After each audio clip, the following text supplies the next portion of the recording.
নমস্কার স্যার। নমস্কার। এই চিত্রের মাধ্যমে কি বোঝাতে চাইছেন? কি বলছে এই চিত্রের মাধ্যমে?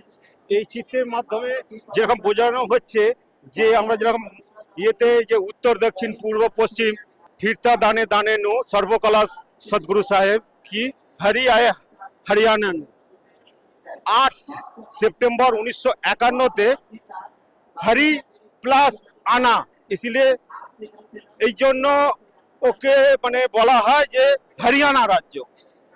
তাই এই পূর্ণ ধরতিতে কবির ভগবান সন্ত রামপালজি মহারাজের রূপে অবতারিত হয়েছেন, তাই এটাকে অবতরণ দিবস বলা হয়।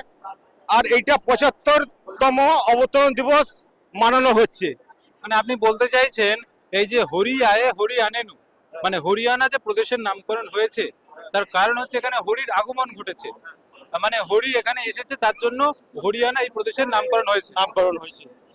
তো অত্যন্ত সুন্দর এখানে বললেন যে হরিয়ানা প্রদেশের যে নামকরণ হয়েছে তার যে ইতিহাস এখানে উনি বললেন যে হরিয়ানা শব্দের অর্থ হরি প্লাস আনা, মানে যেখানে হরির আগমন ঘটে।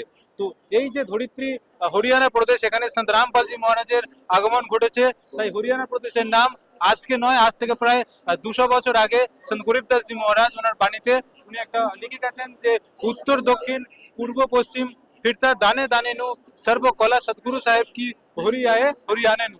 তো এটা হরিয়ানা প্রদেশের নামকরণের প্রায় 200 বছর আগে এই বাণীটা লিপিবদ্ধ হয়েছে, যেখানে হরিয়ানা প্রদেশের নাম যে হরিয়ানা হবে সেটা এখানে লিপিবদ্ধ ছিল। কারণ আমরা সবাই জানি ইতিহাসে লেখা আছে যে হরিয়ানা প্রদেশের আগের নাম পাঞ্জাবের অন্তর্ভুক্ত পাঞ্জাবি ছিল, পাঞ্জাবটা ভেঙে হরিয়ানা আর পাঞ্জাব প্রদেশ বিভক্ত হয়ে যায়। তো এটা 200 বছর আগে ভবিষ্যৎবাণীতে এই হরিয়ানা যে প্রদেশ তার নামকরণ আগে থেকে লিপিবদ্ধ ছিল সন্ত গরিবদাসজি মহারাজের বাণীতে।